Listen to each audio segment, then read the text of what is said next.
Hello Nick, it's Monday. Nick, your video was good and short and to the point, and I like that about it. You gotta let me know about the pumpkin carving contest because I am ready to go. I'm ready to go.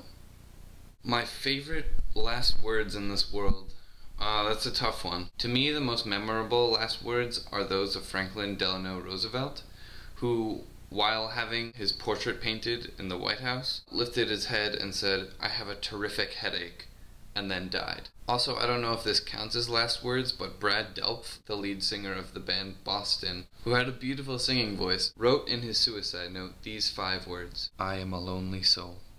You'll find links to more famous last words in the description box below. Nick, you are my best friend because you're my brother. You're also my best friend not because you're my brother. Get a pumpkin. It's hard to imagine a most prized possession, because as average Americans, which I think we are, we have a lot of possessions. So I started to make a list in my head of things that I have that are important to me.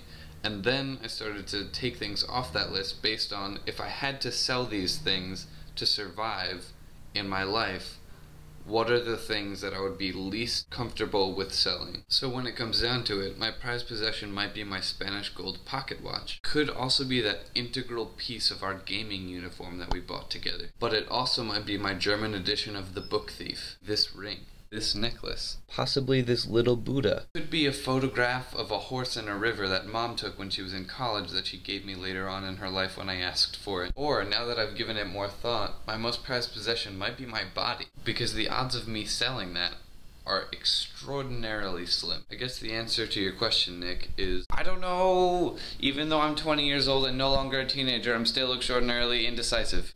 I'm also nervous that I have so many possessions that I don't know the actual emotional value of each of them. I think that's something I'm going to have to consider more carefully from now on. So thank you for asking me that. In other news, I'm gonna spend my Halloween walking around in my costume. Duh. Nick, my question for you today is, what are your top 3 favorite movies? And please answer this last bit in extreme detail.